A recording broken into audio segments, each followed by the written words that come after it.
Whispers in the abandoned village. The trio continued their dash towards the village. The Titans, though relentless, were also strangely inefficient in their pursuit, often crashing into one another or stumbling over the uneven terrain. As they drew nearer to the small village on the horizon, the ground grew rougher, and the horse's labored breaths revealed its exhaustion. Kaito patted the horse's neck as if consoling it. "Don't give up on us just yet, noble steed. We'll get through this." The village drew closer, and Kaito's grip on the horse's reins tightened. As they entered the village's outskirts, it was evident that it had seen better days. Abandoned houses, overgrown with ivy, stood like silent sentinels against the relentless march of time. The eerie stillness of the place sent shivers down Carla's spine, and the horse nervously snorted.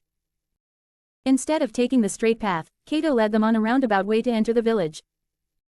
Carla couldn't hold back her anxiety any longer. "Kaito, this place gives me the creeps." Kaito turned to her, his expression unreadable. "That's because you haven't seen it through my eyes yet." With that cryptic remark, he pulled on the reins, stopping the horse. Carla did as he instructed, dismounting from the horse and scanning the surroundings for a hiding place. The tension in the air was palpable as they waited for Kaito's next move.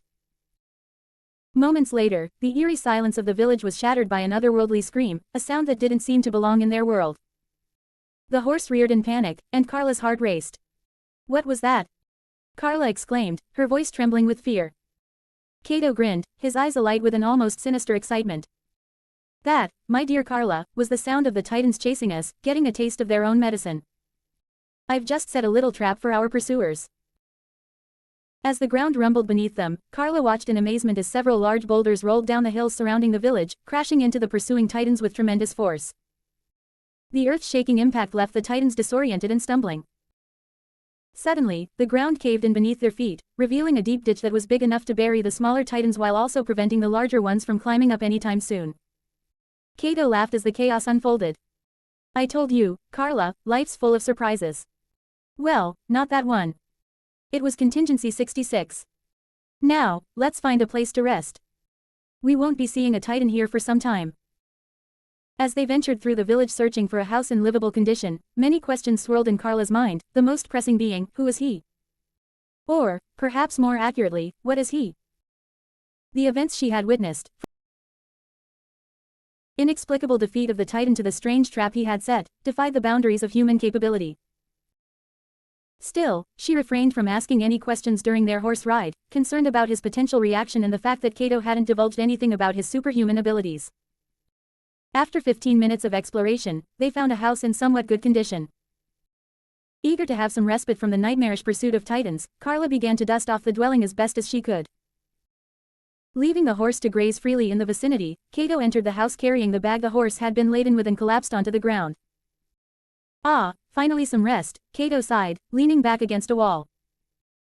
Carla watched him curiously, trying to figure out how someone who had just evaded a horde of Titans could be so nonchalant about it all. 1,000 questions still swirled in her mind, but she knew that this was not the right time to demand answers. Carla shifted uncomfortably against the wall as Kaito reclined on the ground. She hesitated momentarily, her curiosity about him and the surreal events they'd experienced overcoming her shyness. "So, Kaito," she began cautiously, "you won't get angry if I ask you some questions, right?" Kaito raised an eyebrow and chuckled. "That depends on the questions. Like if you ask me why I have a hard-on, obviously I'm gonna get mad." The unexpected comment caught Carla off guard, and she couldn't help but glance at the conspicuous bump in his pants. Her cheeks flushed with embarrassment, and she quickly looked away, her intended question seemingly forgotten. Minutes passed in an awkward silence until Carla quietly asked, her voice trembling, "Why do you have a hard-on?"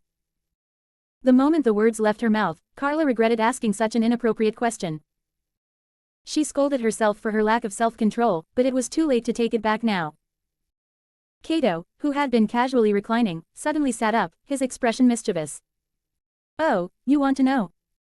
he replied, letting his eyes wander up and down Carla's body, as if undressing her with his gaze. "Somebody was pressing her body so hard against me while riding the horse. Is that really a question she should be asking after that?" Carla's face reddened further, and she stammered, I didn't mean it like that. It's just. I was trying to ask something else." Kaito burst into laughter, realizing he had embarrassed her and enjoying her flustered reaction. "I'm just messing with you, Carla. You can ask whatever you want." I won't get angry, promise. Carla, still red-faced, cleared her throat and decided to steer the conversation in a different direction. Fine, then. Who are you, and how did you manage to do all those things with the Titans? Kaito leaned back on his hands, looking up at the old, cracked ceiling of the house. Well, Carla, let me tell you a story. Carla scooted closer to him, intrigued despite her earlier embarrassment. Kaito continued, have you ever heard of vampires? Carla thought for a moment before shaking her head. No, that's a new word for me. Kaito's gaze turned thoughtful as he explained, vampires are a species of supernatural creatures. Supernatural creatures? Carla's eyes widened in disbelief. You can't be serious. Kaito chuckled. I know it sounds unbelievable, but it's true. Vampires are known for their incredible strength, speed, and regenerative abilities. They often feed on the blood of the living to sustain themselves. Kaito grinned, revealing his unnaturally sharp canines. Well, you could say that. Vampires, Carla, are indeed real. Carla's skepticism was evident in her voice. So, what does this have to do with you? Kaito grinned, revealing unnaturally sharp canines. Because, Carla, I happen to be one of them, a vampire. The abilities you've seen me use against the Titans are part of what we can do. I'm different from the average vampire, though. Not that you will meet one, but let's just say I have some unique talents. Carla's mind whirled with this new revelation, and she struggled to comprehend the implications of what Kaito had just disclosed. That's impossible. Kaito chuckled softly, his features a mix of amusement and sorrow. Carla, after everything you've seen today, is it really that hard to believe? Titans exist, Carla, and so do vampires. Carla couldn't argue with that, not after the surreal experiences she'd lived through. She leaned back, her face etched with a mixture of shock, fear, and fascination. So, why are you helping me? Kaito raised an eyebrow, smirking as he leaned closer to Carla. Let's just say I wasn't initially inclined to help you. But then I saw that pretty face of yours, and I couldn't resist coming to your aid. Carla blushed and rolled her eyes. You really can't be serious for a moment, can you? Kaito continued to tease Carla, leaning in closer with an impish grin. Come on, Carla, aren't you curious about what a vampire could do? Carla was both intrigued and flustered. I guess I am, but that doesn't mean I want to find out firsthand. Kaito chuckled. I promise not to bite. Unless you ask me to. His playful tone and suggestive gaze made Carla blush even more. So, Carla, he began with a sly grin, is your husband as charming as me? Carla sighed, trying to ignore his playful advances. Kaito, we're in the middle of a Titan apocalypse. Now isn't the time for such conversations. Kaito's eyes twinkled mischievously. Ah, but isn't facing death together the perfect time for a heart-to-heart? Besides, I've saved your life a few times now. I think that deserves at least one romantic story. Carla rolled her eyes, a faint blush on her cheeks. I don't know why I even bother with you. Kaito chuckled and leaned in closer. Because, Carla, you secretly enjoy it. And who knows, by the end of all this, you might just fall for your handsome savior. Carla couldn't help but smile despite herself. You're impossible, Kaito. Kaito winked. I prefer to think of myself as irresistible. Saying so, he leaned even closer, making Carla's eyes widen a bit and her cheeks getting even rosier. Just as she was about to say something, Kaito stepped back.